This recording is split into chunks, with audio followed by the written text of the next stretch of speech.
In this video, we're going to look at a final application of the Moivres theorem, that is solving equations. It's probably the cleverest one of the lot. So let's first show that sine 3 theta is equal to all of this. And let's do that using complex numbers. So remember that the way to approach it when we're starting with a multiple inside the bracket there is to say that we know that cos 3 theta plus I sine 3 theta by de Moivres theorem is the same as cos theta plus I sine theta cubed. And we're just going to expand this and take the imaginary part. So expanding this, we get cos cubed theta, then it's plus 3 cos squared theta, and then it's I sine theta. Then it's 3, but it's this one to the power of 1 and this one squared, making it negative. So minus 3 cos theta sine squared theta. And finally, this one cubed gives us minus I sine cubed theta. Taking the imaginary part of both sides, I get that sine 3 theta must be the same as 3 cos squared theta sine theta minus sine cubed theta. That's just the imaginary bits here and here. So we're done with part A. All right, hence show that tan 3 theta is that. Well, how do I get tan 3 theta? Well, I get tan 3 theta by doing sine 3 theta over cos 3 theta. Now, we don't have an expression for cos 3 theta, but we could actually adapt our previous answer quite easily to find one, because look, all I need to do is take the real part of both sides. So look, virtually for free, I get that cos 3 theta is the real part, which is cos cubed theta minus 3 cos theta sine squared theta. So I know that tan 3 theta is simply going to be sine 3 theta over cos 3 theta. Sine 3 theta was the thing that we did in part A. Cos 3 theta is the thing that we just worked out now, sneakily for free, which is cos cubed theta minus 3 cos theta sine squared theta. And now let's look at where we're heading. Well, the structure kind of looks right. Do you see 3 of a thing minus a thing? So 3 of a thing minus a thing, and then a thing minus 3 of a thing. So maybe just focus on this 1. How do we get from our cos cubed theta to 1? Well, how about dividing top and bottom by cos cubed theta? So dividing this one by cos cubed theta, well, 2 of those cos thetas get rid of this. I'm left with that remaining sine theta divided by another cos theta. It gives me 3 tan theta. Now, dividing sine cubed theta by cos cubed theta gets me tan cubed theta. Dividing this one by cos cubed theta gives me the 1. And dividing this by cos cubed theta, well, one of the cos thetas gets rid of this. And the remaining 2 act on this to give me 3 tan squared theta. So there's tan 3 theta. Now let's look at the really clever bit. Use your answer to part B to find the exact solutions of this cubic. So how do we use this to solve this? Well, it's a bit tricky to see at first, but notice that we've got a single x cubed, like we've got a single tan cubed. We've got 3 of the squared terms, 3 of the unsquared terms, and then that 1 there. So how do we get it to be minus the squared one? Well, how about subtracting the cube, from both sides? And while we're at it, why don't we bring over the 3 over here so that we've got 3x minus x cubed. And what's left? Well, it's 1 minus 3x squared. I'm going to write it in that order to make it look even more like this. Because look, I've got 1 minus 3 times a square, that's this. And I've got 3 times a thing minus a cube.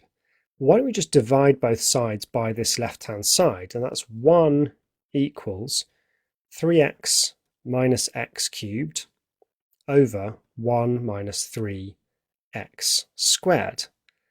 So this is exactly the same as this if x is tan theta. So now we do this genius substitution. We say, let x equal tan theta. How are we allowed to do that? Well, tan theta can be any number, right? Tan goes from minus infinity to positive infinity. So if x is a number, it can be tan theta. Now with that substitution, look what we get. We get 1 equals 3 tan theta minus tan cubed theta over 1 minus 3 tan squared theta. But look, by part B, we know that's tan 3 theta. So what are we solving? We're solving 1 equals tan 3 theta. And you can solve tan 3 theta equals 1, because that means that 3 theta equals pi over 4, right? Tan of pi over 4 is 1. So that is the genius of this. Now, obviously, if 3 theta is pi over 4, then it could also be 5 pi over 4, right? That's the next bigger term. Or it could be pi more than that, which is 9 pi over 4. So what does that mean for theta? Well, if 3 theta is all of these, then theta is pi over 12, 5 pi over 12, and 9 pi over 12.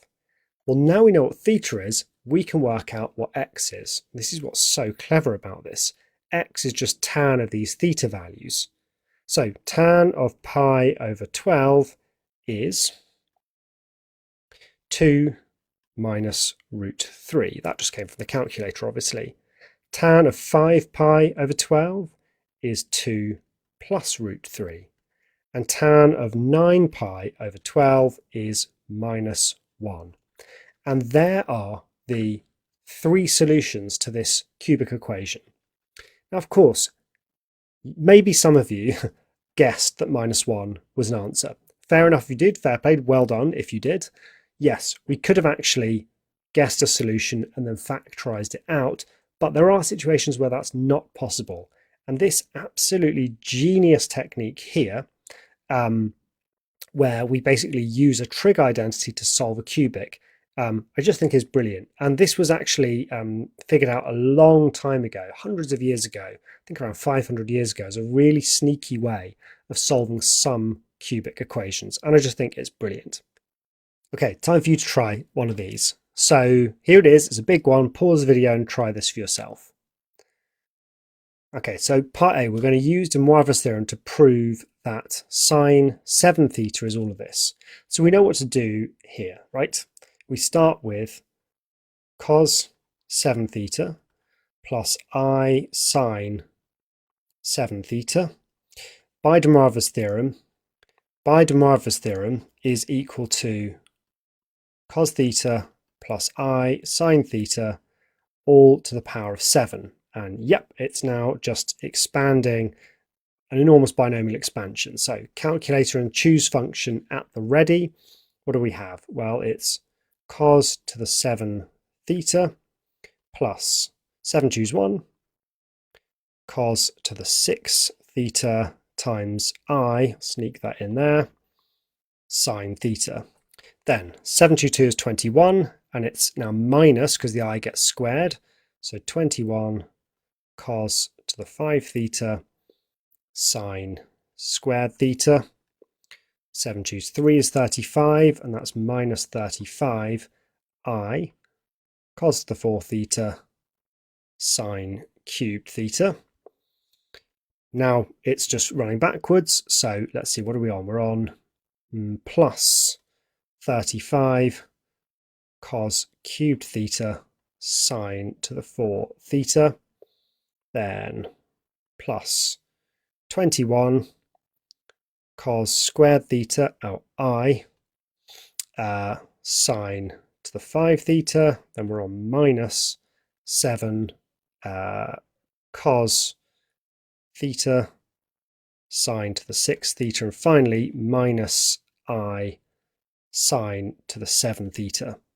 Right, after all of that, we're getting that the imaginary part of the left-hand side is sine 7 theta, and the imaginary part of the right-hand side is this. So 7 cos to the 6 theta sine theta, and then this bit here, so minus 35 cos to the 4 theta sine cube theta, plus this bit, 21. And you'll notice this is not actually what we want. What's the difference between what we have and what we want? The difference is we're aiming for something only with signs in. So all of these have got to go. So that cos to the 6 theta, easiest way of converting that even power is to say that is cos squared theta cubed. Cos squared theta is 1 minus sine squared theta, and so it's that cubed times sine theta. Similar idea here. Cos to the 4 theta is cos squared theta squared, and all times sine cubed theta. And finally, penultimately, we've got this cos squared theta times sine to the 5 theta, and finally minus sine to the 7 theta. Okay, still more binomial expansion. In here we've got 1 minus 3 sine squared theta plus 3 sine to the 4 theta minus sine to the 6 theta, and all of that times sine theta. This next one, it's 1 minus 2 sine squared theta plus sine to the 4 theta, and all of that times sine cube theta. These ones we can just expand already. So it's 21 times 1 times sine to the 5 theta, so 21 sine to the 5 theta, minus 21 sine to the 7 theta, and minus sine to the 7 theta. Okay, nearly there. Expanding this, we've got 7 times 1 times sine theta, so that's 7 sine theta. Then 7 times minus 3, so minus 21 sine cubed theta, then plus 21 sine to the 5 theta, and minus 7 sine to the 7 theta. Next, minus 35 times 1 times sine cubed theta, then minus 35 times minus 2, so that's plus 70 sine to the 5 theta. And finally, in that bracket, minus 35 sine to the 7 theta. We already had the plus 21 sine to the 5 theta, minus 21 sine to the 7 theta, and the minus sine to the 7 theta. Right, now it is just the last line of grouping everything up. How many sine thetas have we got? We've just got 7 of them here. Minus sine, positive 7 sine theta. How many sine cube thetas? Well, minus 21 of them here. Let's keep track on the calculator. Then minus 35 of them here. And that's it. And that gives minus 56.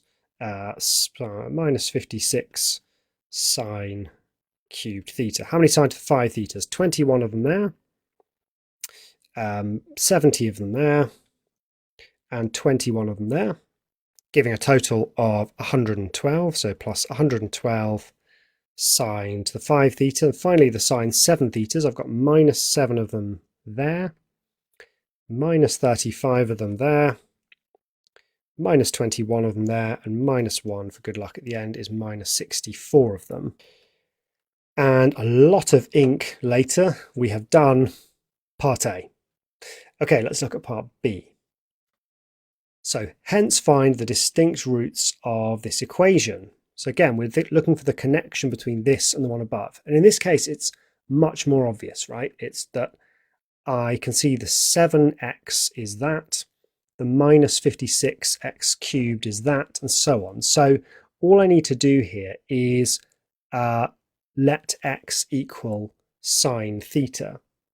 Now, there is a question here about, well, if x is sine theta, then x can't be anything other than numbers between -1 and 1. So there's a limitation here, but let's go with the flow.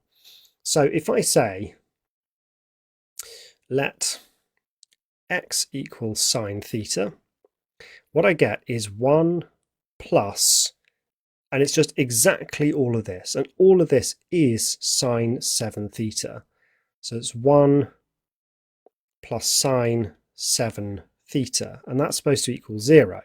Well, this is an easy equation to solve. We have sine 7 theta equal minus 1, and so 7 theta is all the things that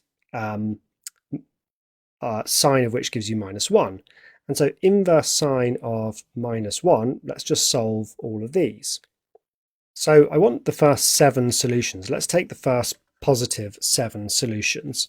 So we only hit -1 every 2 pi radians. So the first positive one happens at 3 pi over 2. And then I'm just adding multiples of 2 pi. So 7 pi over 2, 11 pi over 2, and I want 7 solutions here, and 27 pi over 2. So theta is, well, I just got to divide all of these by 7.